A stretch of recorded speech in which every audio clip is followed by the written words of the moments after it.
Stream Hyderabad, said, "The bakery crew Ken has subbed at 1000, and will have their name added as a producer to every show we do. We couldn't do what we do without you. Thank you so much. The bakery crew Ken. Thanks for subscribing." Stream Elements said, "The bakery crew Ken just subscribed PogChamp.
gozaimasu, konnichiwa, konbanwa, irashaimase. My name is Mark, and welcome to 4DM's One Idea. It's a Western show inspired by Eastern thought. It's a show where we welcome writers, artists, creators, and some might say philosophers in their own right to analyze an idea, whether they're inspired to look inward like the Buddhists to the East or outwards like the philosophers of the West. I look to our guests to come up with a story, character, economy, artwork, song, or even world based on the same idea that everyone will have to work with. If you have no idea what I'm talking about, the closest Western touchpoint I can give you is the work of David Hume, who in a nutshell said, think of a chair, and once you have an image of a chair in your head, the image you may have might be a simple brown wooden chair, and I may be thinking of a red lacquered chair with a high back, ornate feet, and a pad on the seat. Neither of these things are wrong. It's just different instances of the idea of a chair. And myself and our guests will take an idea and in a short amount of time, create something from that idea, and then we'll all compare notes live and see how different people came up with different ideas and take you through that journey of thought. And speaking of our guests today, we're joined by an illustrious panel of who's who in the tabletop role-playing game community. Our first guest is No Dough, one of the most culinary RPG players you'll meet. It's at Bakery Crew Ken on Twitter. Ken, please tell the fine folks watching about yourself and what you would like to promote today.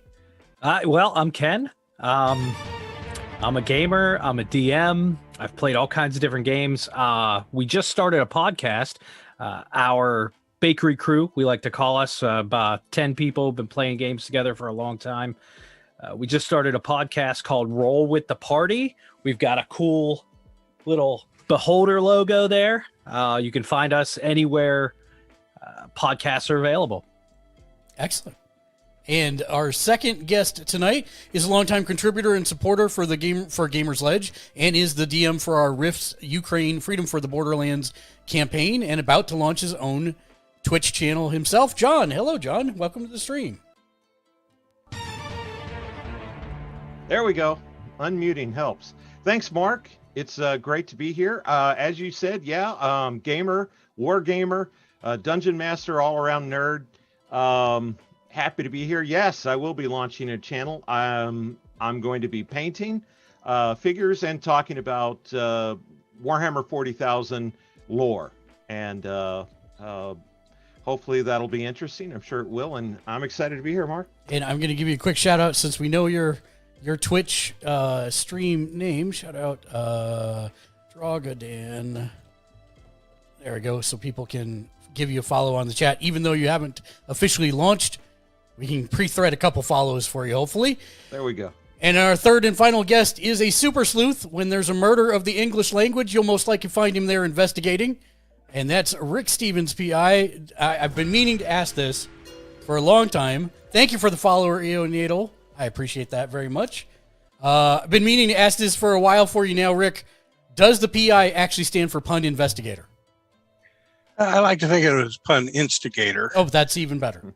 Right. Perfect. So, in fact, I think that's how we met on Twitter. We ended up riffing together with some puns on, I forget which thread it was. Might have been the model trains pun thread. That was a lot of fun. So, I've been playing Dungeons and Dragons, tabletop role-playing games for about 40 years, DMing for the last 10.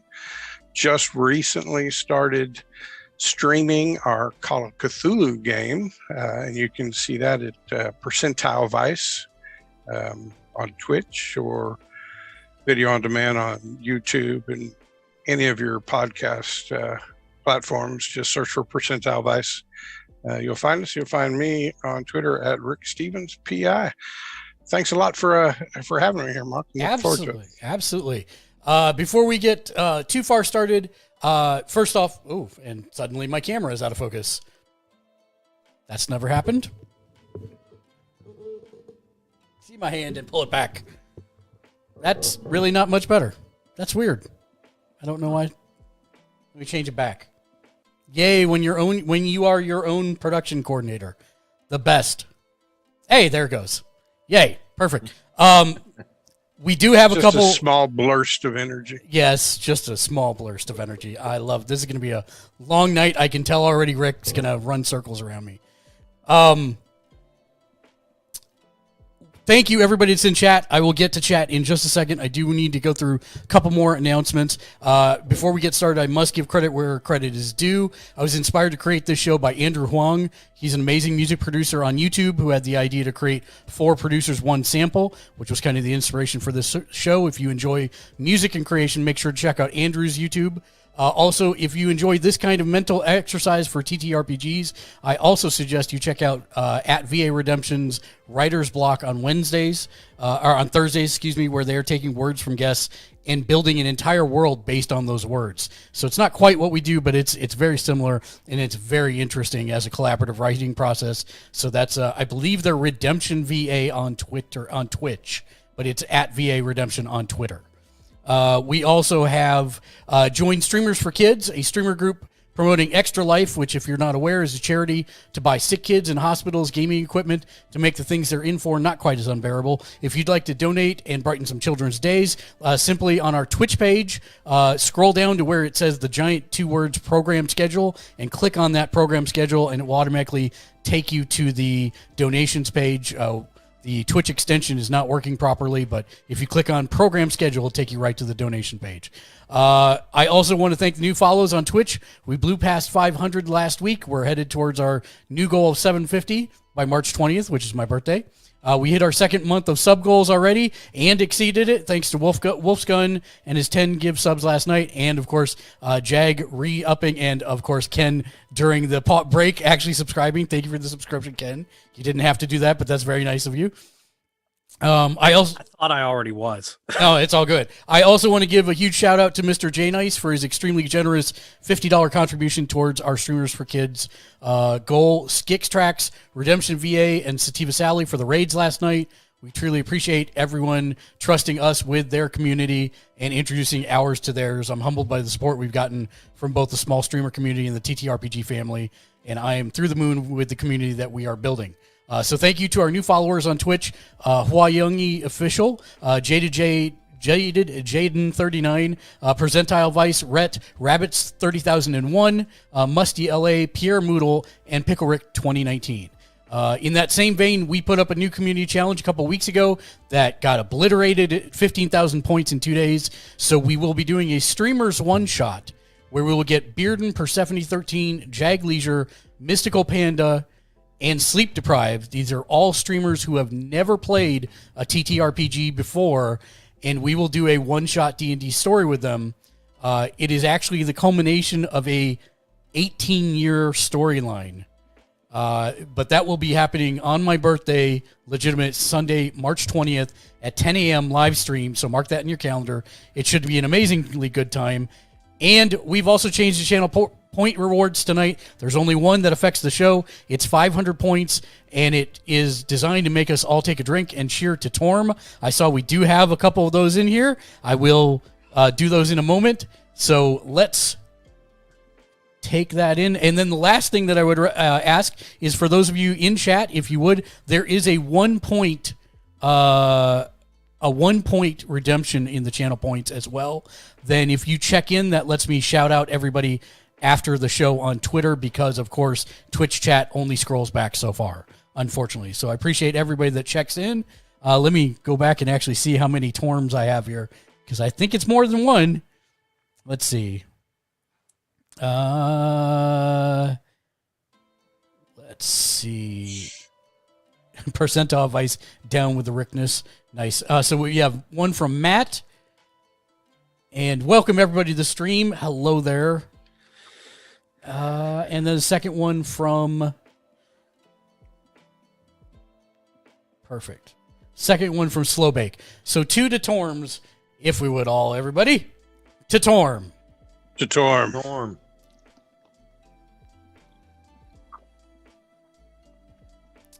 And once more, to Torm. To Torm. To Torm.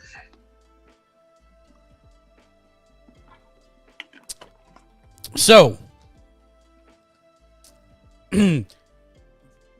with that, let me check, because I believe we have our... Oh, did you hear that magic noise right there? That was the information being delivered via magic to us. Gemma, welcome to the stream. Glad to have you here with the follow. Appreciate that very much. And thank you, everybody, for checking in. Let's see what our...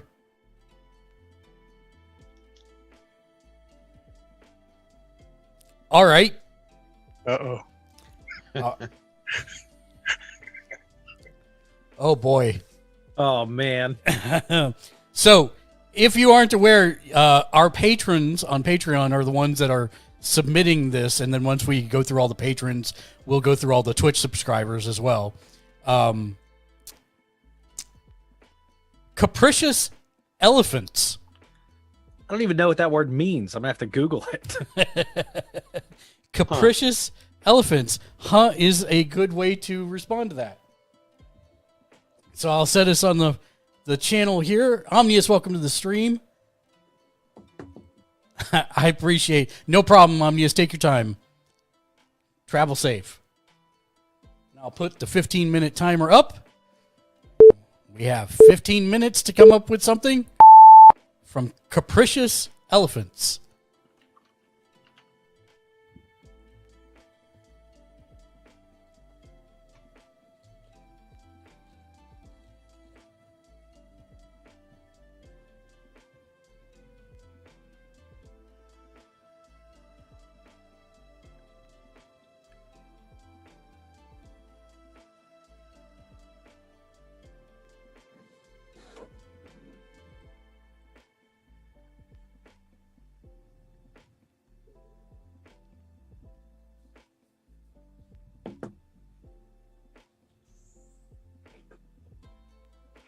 Capricious.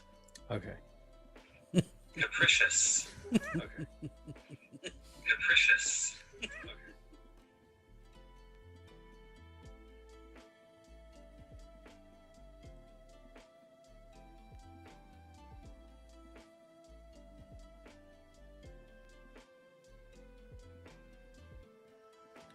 Thank you for the shout out, Strawbee. I appreciate you very much. Gemma, I'm very glad to have you here. Welcome to Dean the Bean. Welcome to Jag Leisure. Welcome to Artsy Skies. Less OP. Slow Bake. How's it going, sir? Matt Stew Drinker. Percentile Vice. Appreciate everybody coming in, even if it's for lurks, hanging out, participating.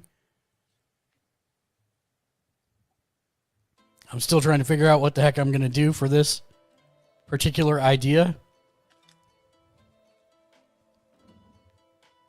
Yeah, we're going to be pretty quiet for the next 13 minutes, I'm pretty sure. But I did want to make sure I got everybody a shout out and hello to everybody that came on in. So a fine hello there to everybody. Hello there. All right, let me see what I can figure out for this.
Trial Access, welcome to the stream. Hello there.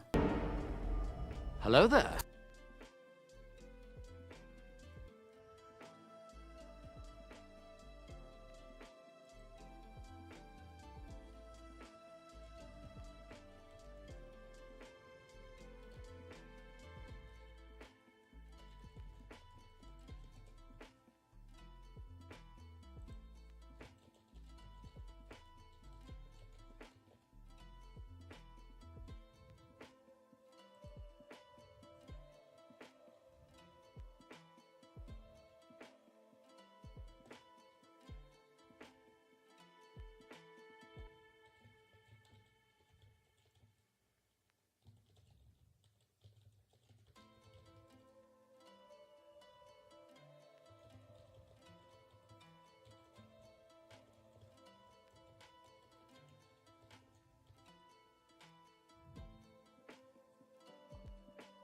We have a tutorm. Oh, I'm on mute. We have a tutorm. Tutorm. Tutorm.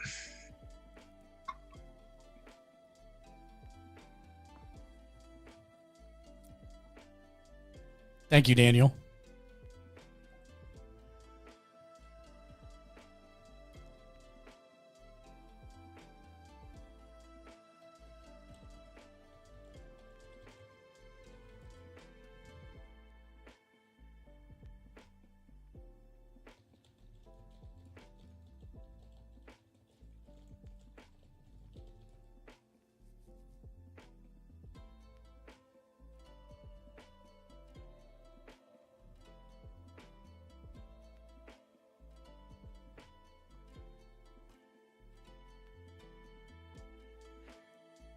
The funny thing, Mad Mike, is that Ken said the exact same thing as I was explaining it beforehand. It's actually not Torm the God, but a specific character in one of my D&D settings, played by Trial Access, who's in the chat.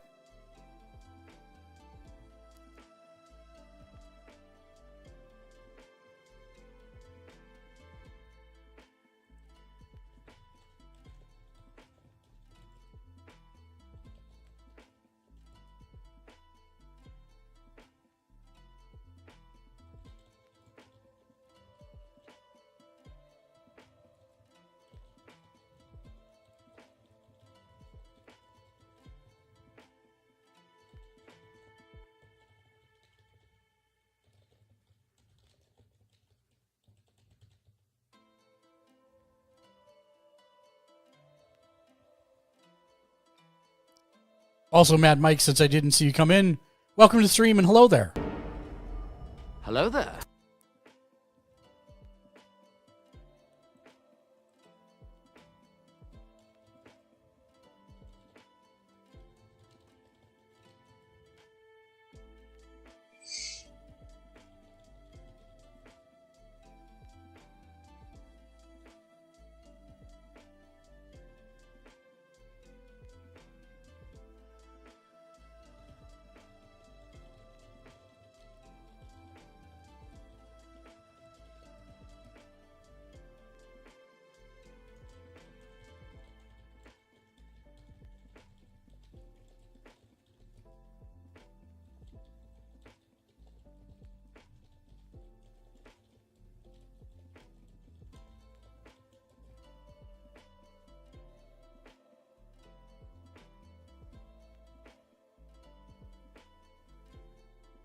Sky, welcome back to the stream. Hello there. Hello there.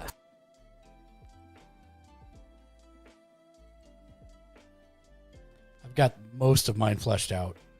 Just a couple more things. I hope you're doing well this evening. Better than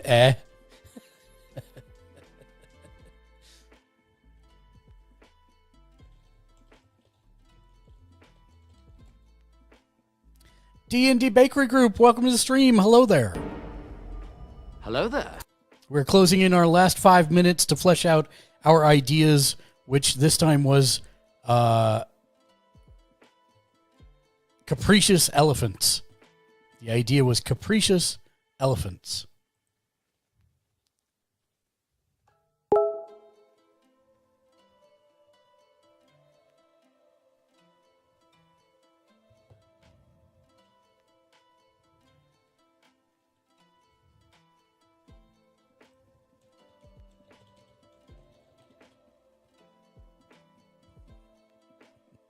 I'm just going to keep answering the same answer percentile vice. I hope you know this.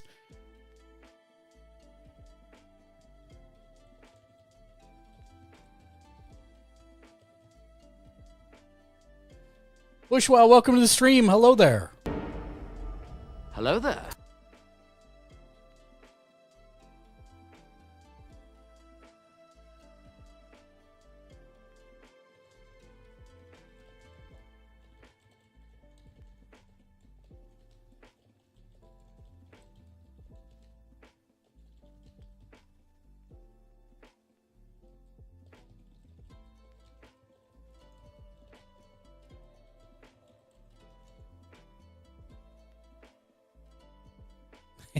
We have to be. This one was especially tough. Capricious elephants is a pretty tough one to sink your teeth into, but I kind of got an attack on it. I think I've got a pretty good handle on what I'm going to do here.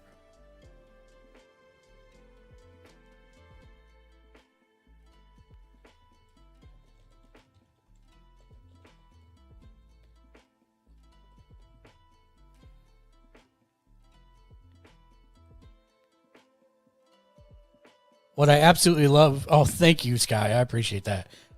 What I love about this is it's a great creative exercise. We all have no idea what we're going to be given. And then we've got 15 minutes to come up with something and kind of create something from just a couple snippets of words or a idea or a concept.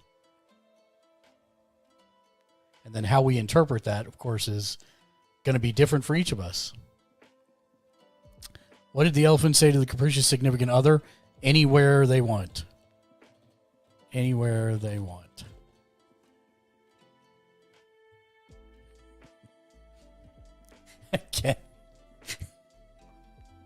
Ken's thirsty. To Torm.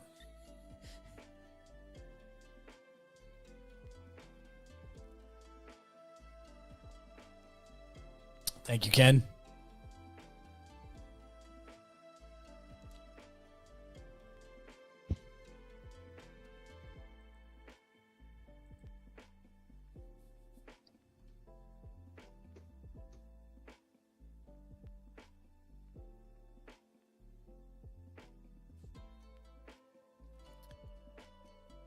Definitely not rushing anyone, but we do have about a minute 30 left.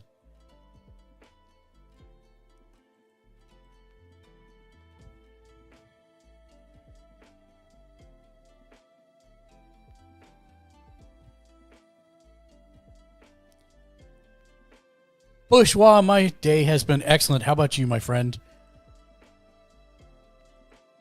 I think I'm about as fleshed out as I'm going to be, so I'm going to engage with chat for a minute. Busy but great. Nice. Welcome and thank you for the follow, Riley. Glad to have you here. Mad Mike, glad to have you here as well. The good part is there are no wrong answers. There are no wrong answers. It's more about the journey. All right.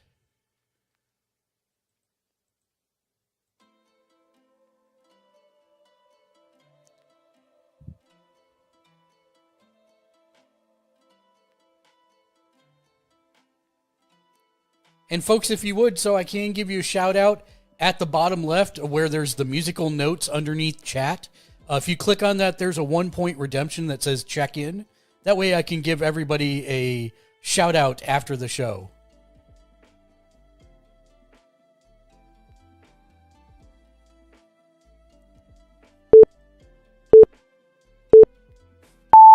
All right, our 15 minutes are up. Let's see what we all came up with. I will, of course, be the first guinea pig. So we'll jump over here to me. So, Should we start with the definition of capricious? Yeah, capricious.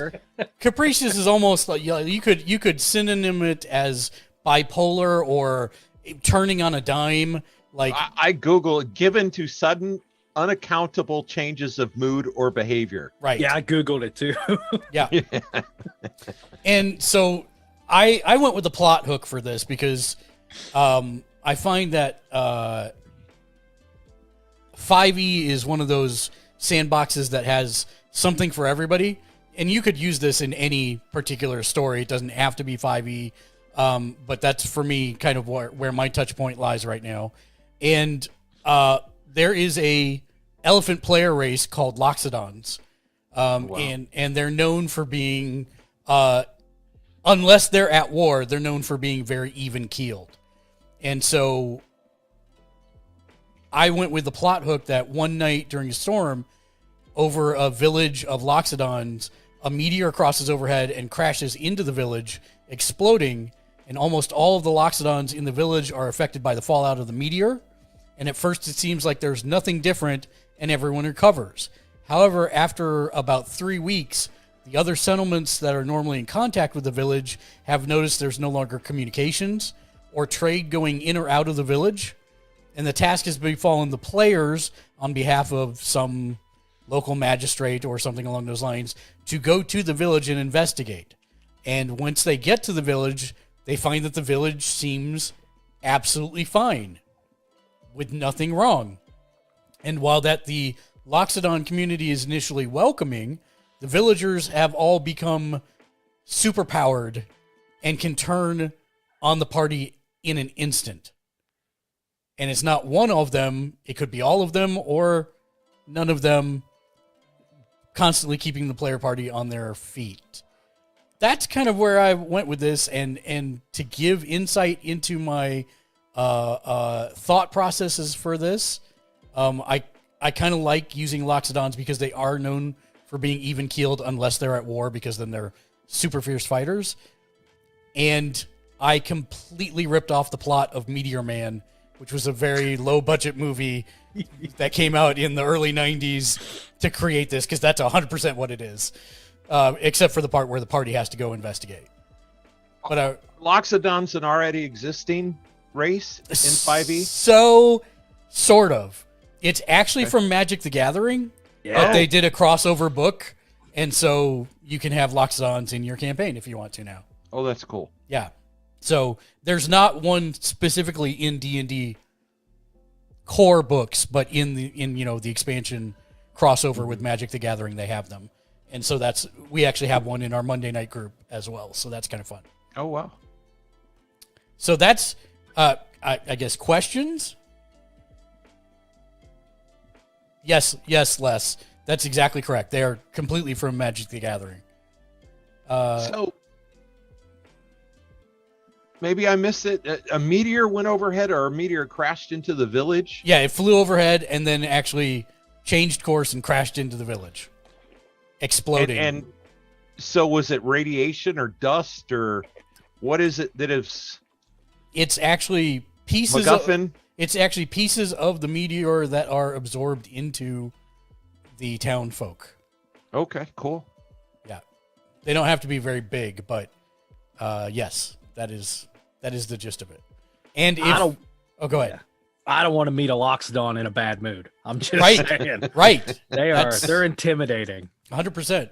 All right, I have to Google. And if you want to continue to rip off Meteor Man, then basically the party would need to just make them expend all their superpowers, chasing after them, fighting them or something, and eventually they'll all return to normal.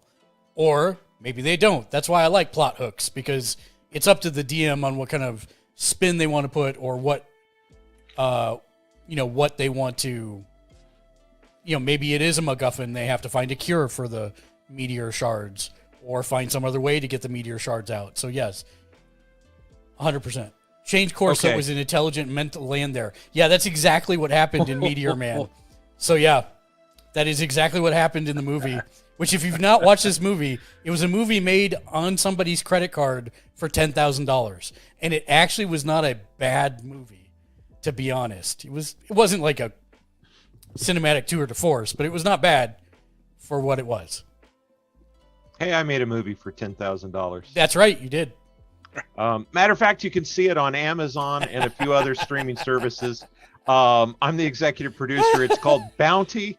The director is Kevin Kangas. I look it up. It's great. It's a B-grade horror movie. Lots of fun. Filmed in Baltimore, and actually has one of the actors from Guardians of the Galaxy as the star of the movie. And so minor plug. Thanks. Oh my god! You said it's Bounty on Amazon Prime? Yes. Yeah, Bounty. And because it's about a bounty hunter. And look up the director, Kevin Kangas. And the movie that I ripped off is called Meteor Man, if you want to add that to your watch list too. I'm sure it's free on some service. My and wife and I. I'm actually a extra in the movie too. So there you go. We love B movies, horror movies in my house. So we'll definitely give it a shot. Awesome. Trial Access says, what makes those Loxodons so deadly? Unlike their cousins, they're a little meatier. Womp womp. Yep. I looked them up. They're no joke. No, they're no joke at all. They're really strong. And the more there are, the worse it is. Other questions? Yeah, I was wondering, were you thinking of any specific types of superpowers that are gained? And how would you mechanically, what comes to mind if somebody was to add this to their D&D game? Are we talking like legendary actions or inherent things? What were you thinking when you came up with that? So, I was thinking down that road as well. And I would think that obviously, it needs to be tailored to the power level of the party, right? If they're first level folks, they're not going to be able to handle much. But I was wanting to say that it gives them one legendary reaction, and it would probably modify most of the standard rules in some way. So, for example, you'd be able to bull. If you're going to bull rush, it'd be twice as far that you could do, maybe twice as much damage. Maybe give them the ability to do superhero jumps and superhero landings. So it's just modifying the core rules, to fit the power level of whatever the player base is. Because, if you're going in at a high level, then I would say, build these guys out, but also keep in mind that there's a whole village of them. So you don't want the players to be slaughtered in their first encounter with just one of them, or, maybe two or three. So you got to be careful to keep that balance there. Yeah, what did you see? I'm sorry. Truncate your adventure.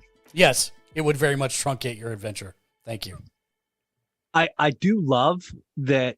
I don't have a question. I have a comment about it. I Sure. love that you kind of made it for D&D. That was your initial thought, a fantasy setting, but yet you still brought in that little bit of sci-fi, and I love that mixture.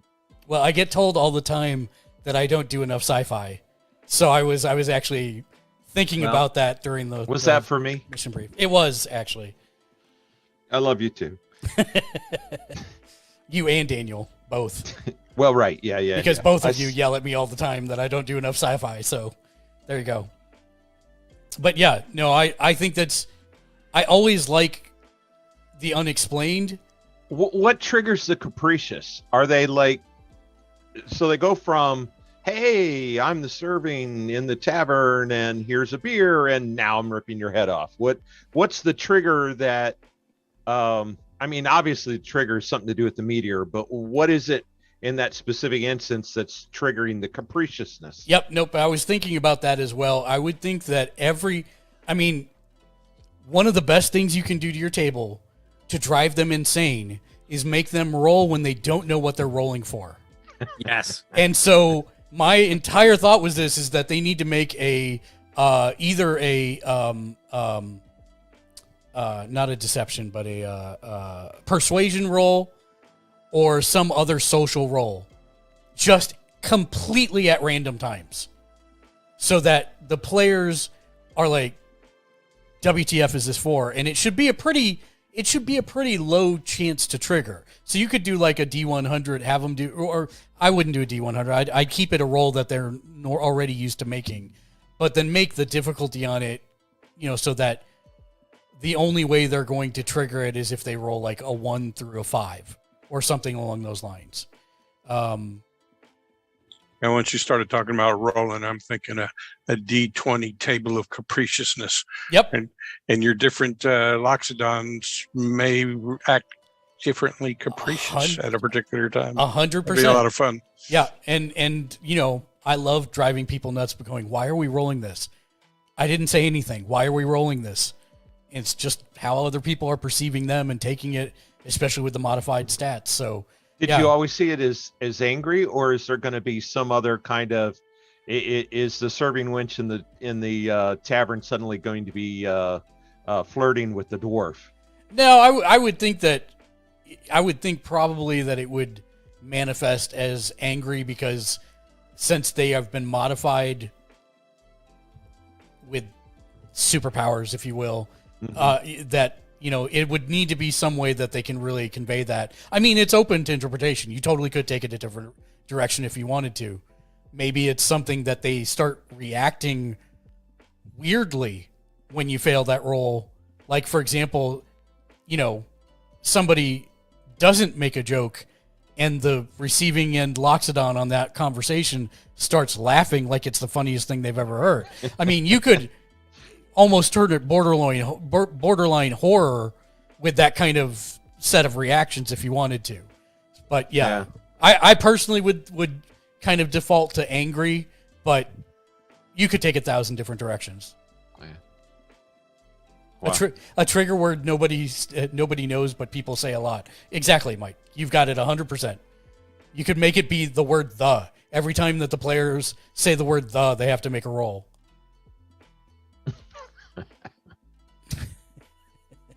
Well, that's awfully capricious. It is awfully capricious. Other questions or thoughts? Nope. All right. Well, let's jump in to... We cancel, and we jump in, and we'll go... Oh, I did the wrong one. There we go. Ken! Oh, man. All right. Tough act to follow, but I'll see what I can do here. I set this up for a fantasy setting, and I set it up as a new group. So this is game one. We start off with Elendar the Seer ruled the southern savannah in peace for 17 seasons. So every day the different collectives would do their work for the greater savannah, man, orc, elf, and beast, all in peace. One night, when the moon was full, the elephants became capricious. For one full cycle, they remained this way. They were hard to handle. They were stampeding. They were out of control. Nobody could figure out what was going on. Last night, the next full moon, one of the elephants was slaughtered. People all around the collectives heard loud bestial noises, unlike any they've heard before. When they inspected the elephant, they found that it had been picked apart by no beast or man they had ever seen be able to do this. Each collective donated a person to investigate, and that is your party, and the adventure begins. Nice. Oh, wow. I like that.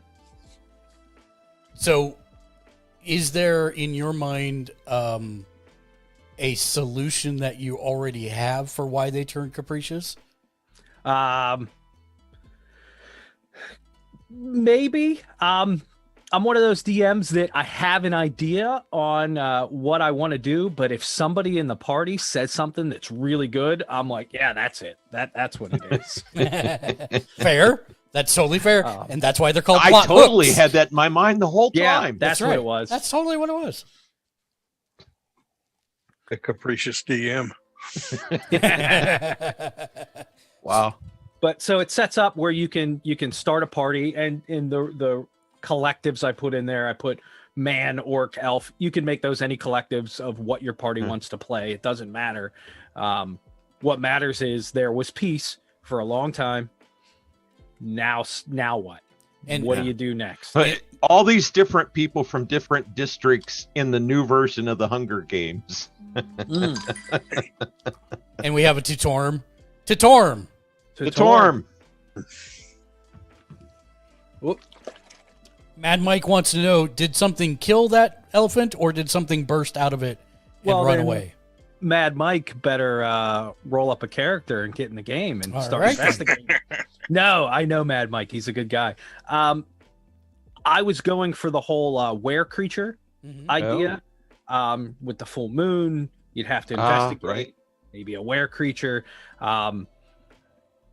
Maybe it was affecting the whole full moon and something happened that affected the beasts and the different races, where maybe one became a were creature. Maybe that's going to spread. Maybe the group needs to figure out how to stop that. That's really interesting. I like it.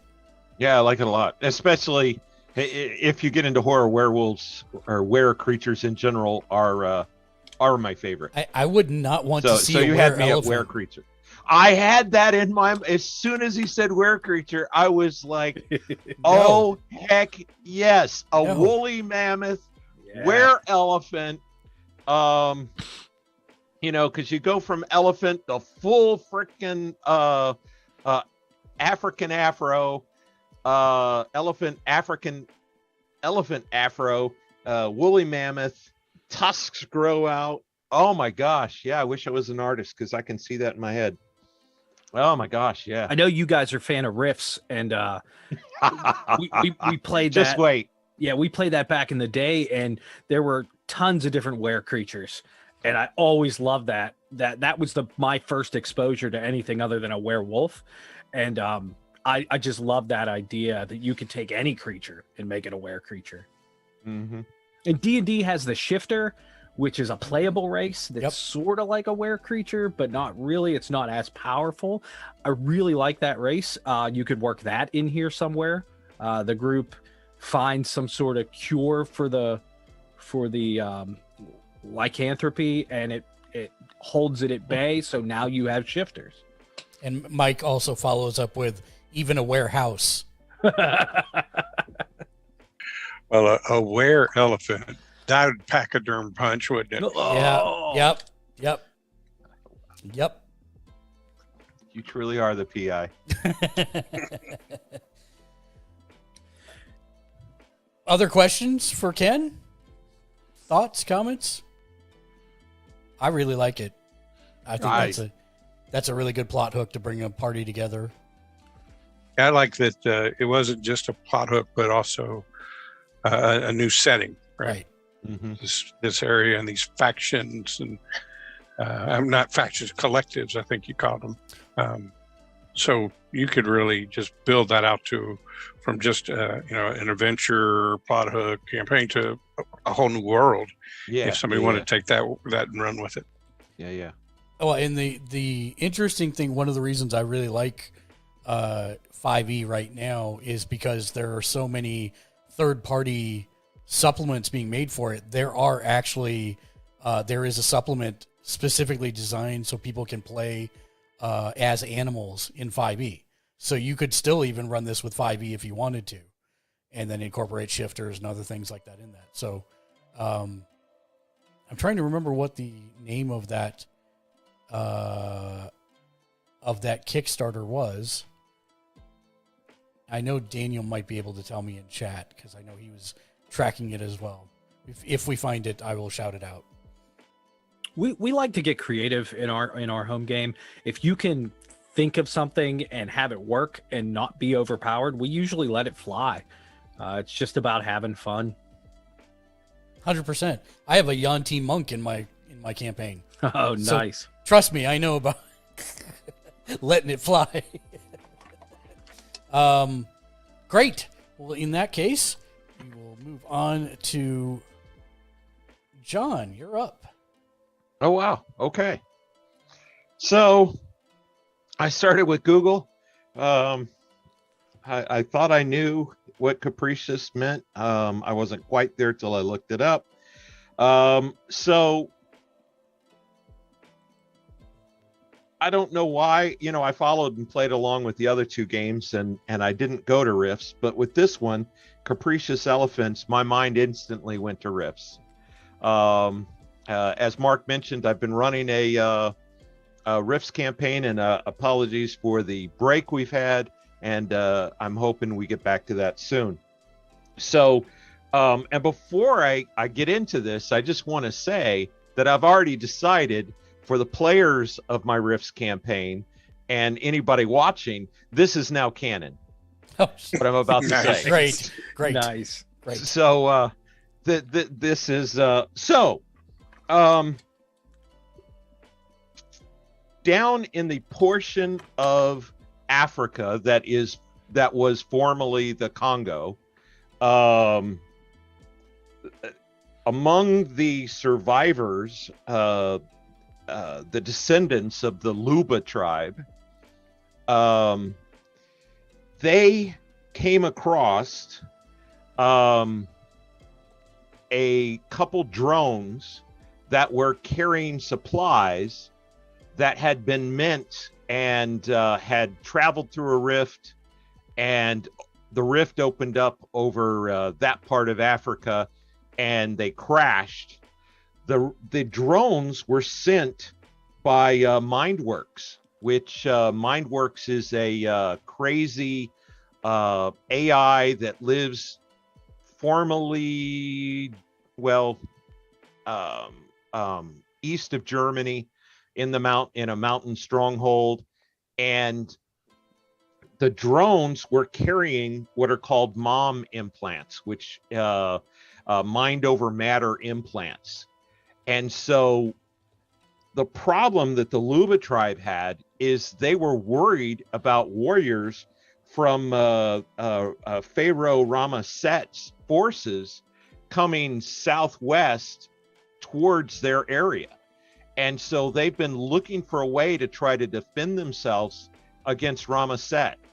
And for those that aren't aware, in Rift's Earth, the Egyptian gods have actually descended on Egypt, and the four riders of the apocalypse are traveling across Africa. And so the Luba tribe, which I know I'm saying tribe, but think people that can see and understand basically what a MOM implant is, decide that the best way to defend themselves would be to implant the MOM implants into some local forest elephants and use those elephants and lift them up to bolster their forces and to help fight against Ramaset. And so that's what they do. They take these MOM implants, put them in the elephants, and MOM implants give you psychic and telepathic and telekinetic powers. Well, they don't quite work the way they want, and so you have a whole herd of slightly smarter than a normal elephants with psychic, telepathic, and telekinetic powers that now are threatening the village. So they thought, this will help defend us. Well, now it's become this threat to them because they're not quite in their right mind anymore. And so yeah, that's what I came up with. Any questions?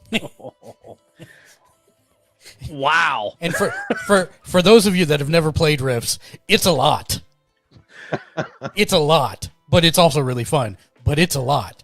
How many source books? 140 something, I think. I don't know. It's crazy. I have a shelf full. Yeah. We actually played Rifts and went to Africa, and if we would have come across that, wow. So I guess go ahead. How many elephants are we talking that get these implants?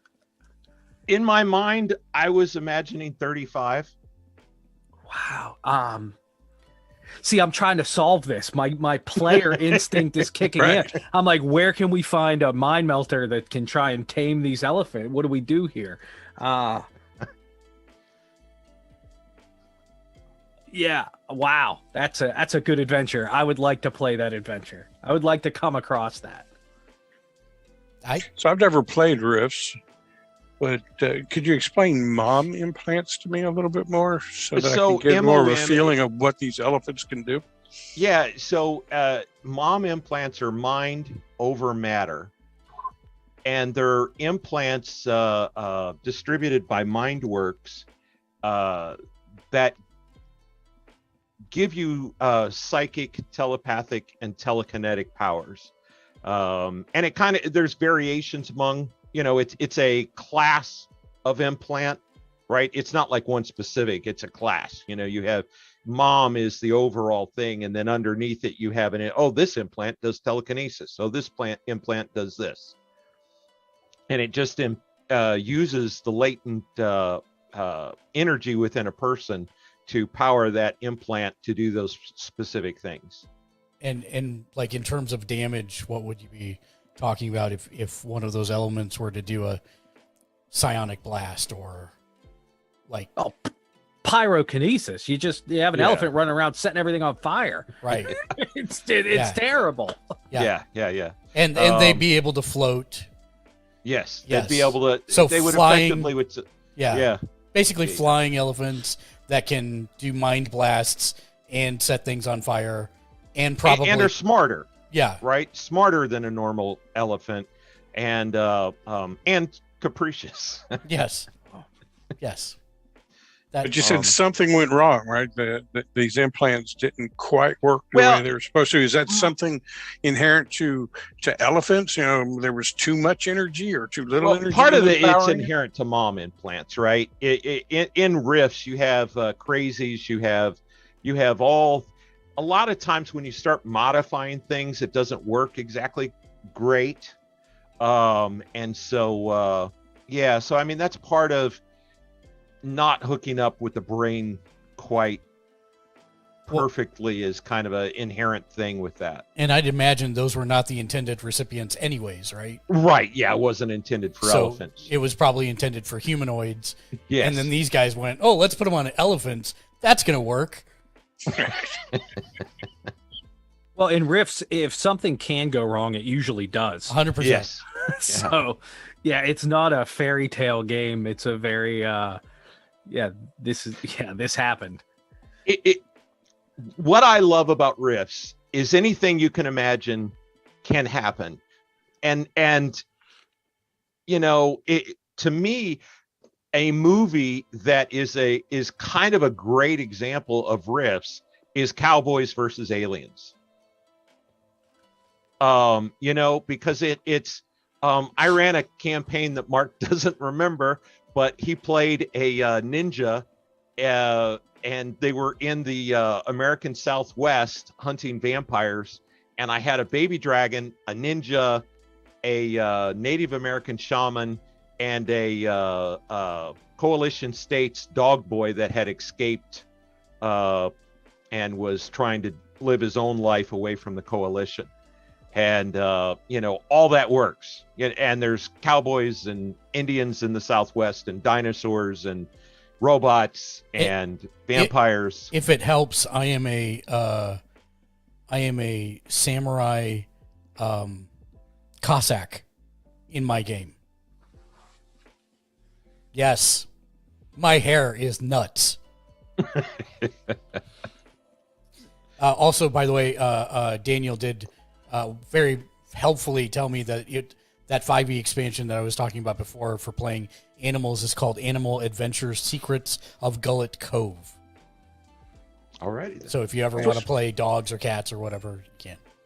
Elephants migrate, right? So now this is just a huge problem for a bunch more people. Yep. I'm stuck on this. Yep. Oh, man. Ironically, it's not the biggest problem in Africa. No, but it sure is a thorn in your shoe. Yeah, it's a heck of a deal. Yeah. Especially when you're saying, well, these guys will protect us against the forces of Ramen Set. Maybe not.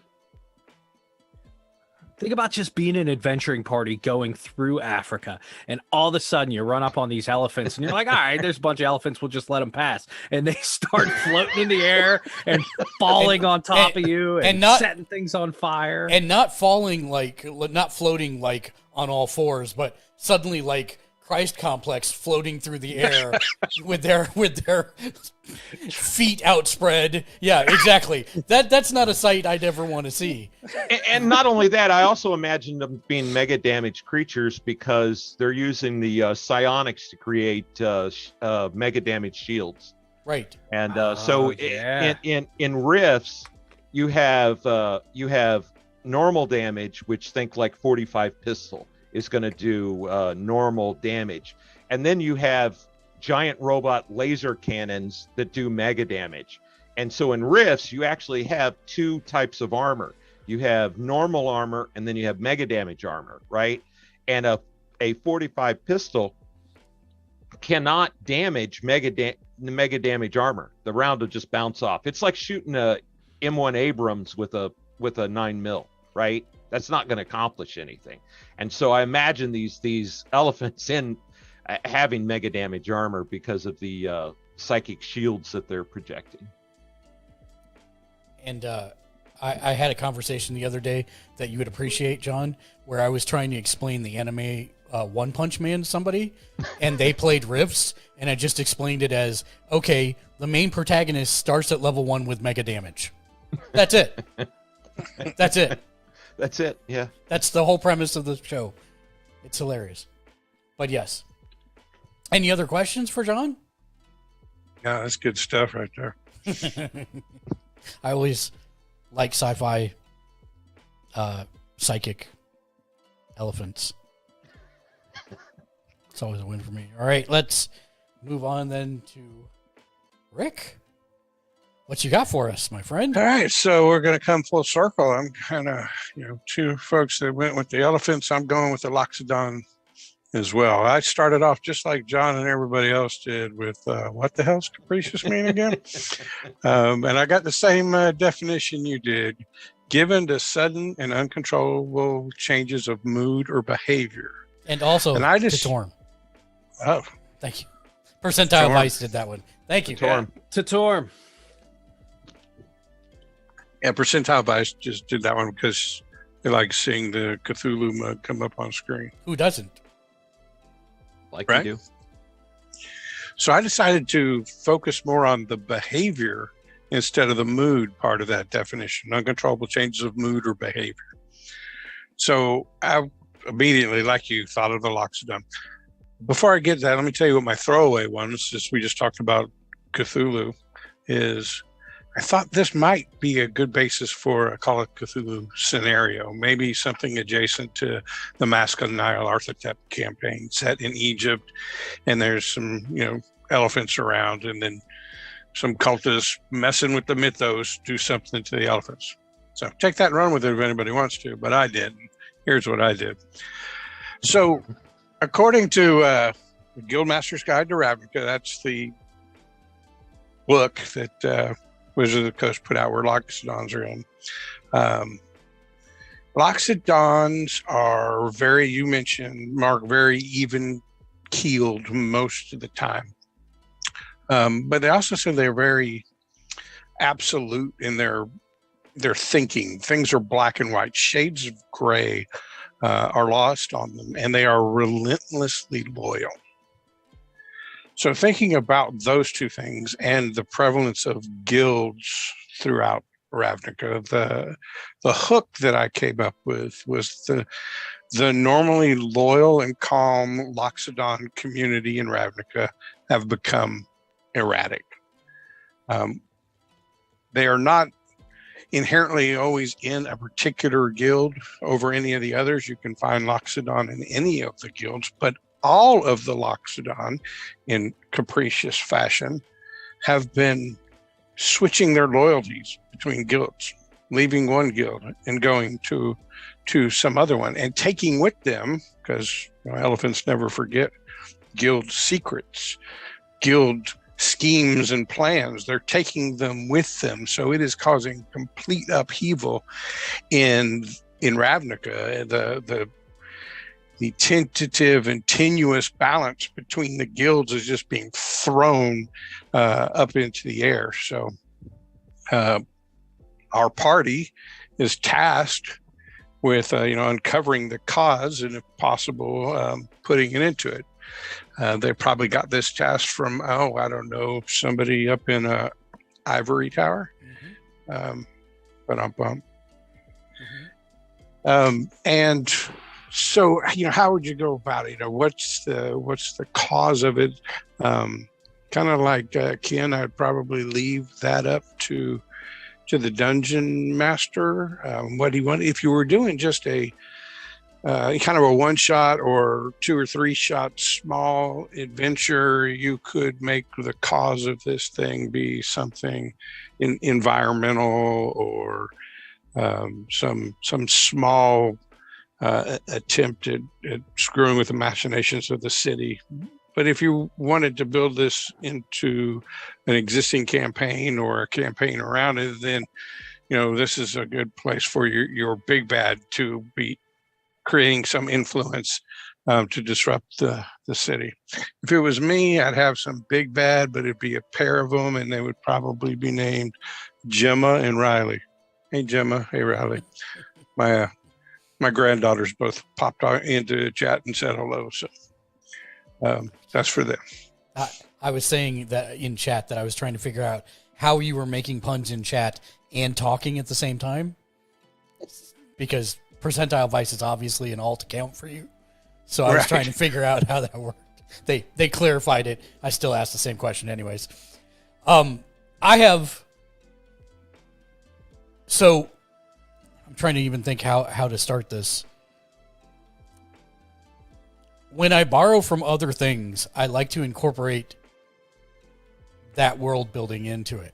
And since Loxodon are from Ravnica, and Ravnica is Magic the Gathering, my initial thought was originally someone's tainting white mana. And that's what's causing these Loxodon to go insane. And so then the question becomes, how is it tainted? How is it affecting it? But that would totally screw with, any spells they cast, anything, that they would want to do. It would mess with them. So that's kind of where my mind went as soon as you said that. I really like that idea of just they're behaving erratically and no one knows why. They're doing things that are completely against their own traditions and guilds. I really like that idea. Exposing of guild stuff to other guilds because of this. Otherwise, it's not gonna be erratic if you want, act weird if you want, but you're hitting me in the pocket now. So the political intrigue you could add to a plot hook like this would be fun to play out. So if this affects all the Loxodon, like you said, every Loxodon in the city, all the guilds of Ravnica, I see this as a big thing. I see this as like a trickster god, because this is just doing chaos. On the surface, I don't see any other purpose to sow this much chaos, because everybody's gonna lose. So I see this as like a trickster god influencing, and I'm thinking. Thank you for the follow, Evelyn K. I like your idea of the big bad, maybe a pair. I like that a lot. My player Ken is just going crazy again with this is tricky. This is chaos for the sake of chaos, and nobody likes that.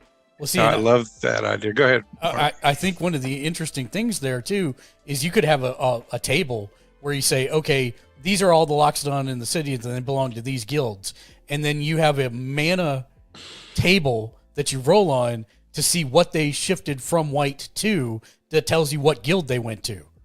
And so then how many went to each guild, and how what percentage of the guild secrets have been spilled to these other guilds.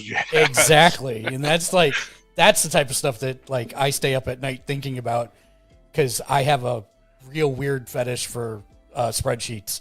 So maybe someone is benefiting from this. Maybe they're taking a few losses, but it's worth their gains. Oh, I like the way you think. Yeah, and that's what I was just going to say. I loved your go big with a trickster god. I love that. Opposite end of the spectrum, go really, really small. Like, what is the least powerful guild? What is the lowest ranking guild? And by throwing everything into upheaval, kind of like the the Dro clans in Minzabaran. Well, I can't ever say that word, but if I can get the houses above me fighting out, then my chances of moving up in stature are greater. So you can come at it from about that. See, and Everybody's even again. And then what's that cost for that small guild, right? What did they have to pay or do in order to set all these machinations in place? I mean, this is an entire campaign arc. Easily. I don't even know if this is something you solve. It might be something you have to live with, and your adventure is dealing with the consequences of it. That's big. It might cause them to lose Ivory thing. Thank you. Oh. Thank you, Percentile Vice. That's a good one. I mean, I was thinking that the Chaos God, and I don't know anything about Ravnica. I don't know, who the local Loki is, but maybe he did that by dropping off to that small clan some kind of artifact that it's one of those things of, oh yeah, I can control, look what I can do with this. But you just don't understand the Pandora's box you just opened up when you started using that thing. Or if you wanted to tie it into more lore, perhaps that small guild somehow convinces Jace to do this. And Jace is the one that tampers with on this particular plane. And that causes John, Jace is like this incredibly powerful mind mage that is a planeswalker that can pretty much do anything. And so even if it meant changing the structure of how magic works in this world, that's something that Jace could theoretically do. And so, but then the question falls back to, what did they have to do to convince somebody, whether it's a trickster god or Jace or somebody else, to do this? And what price was paid, and how's he going to bite everybody in the butt at the end of this? That's super interesting. Well, blue players tend to just do jerk things for the sake of being jerks. Well, just there's nothing wrong with turtling. That's all I'm saying. Yeah. It's a turtle I love god. all you blue players. It's a turtle god. So what does this small guild lose? What do they give up for it? Maybe they had nothing to lose. Maybe they were. See, all the guilds in Ravnica, and I'm not real up on all the guilds, but they all have different thrusts, different alignment, if you will, what they are most interested in. Maybe one of those does not line up well at all with your normal Loxodon mentality. And so they have no Loxodon in their guild. So that's the perfect bullet to fire, because it won't hit them. Sure. But the thing that I had thought about with this was I thought about, and we've seen it in myths and in movies and whatever, when you said a couple powerful entities, I was thinking about how a lot of times the Greek gods would make bets with each other. And I bet your champion can't do this. You see that a lot with Hercules, and things like that. And so I wonder, could it be two powerful entities or sitting, eating grapes, drinking wine, and make a $1 bet about, whether or not such and such could happen? That's the basis of a comic book I can't talk about here too. I mean, I love it because the gods are so far above us that totally ruining the whole structure of one plane doesn't matter to them. Mm-hmm. I lost a bet. Go ahead, do what you want with the Loxodon. Right. Yeah, and I mean, it doesn't. What I like about this again is it doesn't have to even be in D&D, right? You could just transport all of this to whatever setting you wanted. It doesn't have to be Loxodon. It can be whatever made up group you want. But the nice part about this is this is a overarching canvas that you've created, that if you're looking to do a kind of in large city political intrigue kind of story arc, this is perfect for that. Yeah. No matter what Yeah. game it is. Hey, I don't know if you missed it, Mark, but there's a tutorial in the. Oh, there is a Chat. tutorial. Thank you. Tutorial, everybody. Tutorial. Thank By you, the way, Barry. in reference to your Cthulhu mug, he did visit one of our adventures, Nice. or a representation thereof. Yes, we killed him. The Avatar. I'm still waiting for that to come back to haunt us, literally. But yeah, any other questions for Rick? Thoughts, comments? I love it, Rick. I love it, buddy. Thanks, man. Yeah, I do too. You can do a lot with that, and it's kind of like I don't know, is it an Arabic curse or Chinese curse or whatever? May you live in interesting times. Yeah, which is a total curse. Yeah, and that certainly falls into that. Is everything. It's your the entire structure that thing is built on is now just thrown into chaos, and anything can happen. So that's fantastic. Bearden said I was ignoring him in chat, so I just refunded his tutorial points. Or he says he's used to me ignoring him in chat, which I don't think I only missed him last night, which is why I'm joking about refunding his chats. I got raided 3 times, and in the middle of it, he activated ASMR mode, and I completely forgot. He did. We have another Torm. The Torm. Torm. I know. I'm just teasing you back.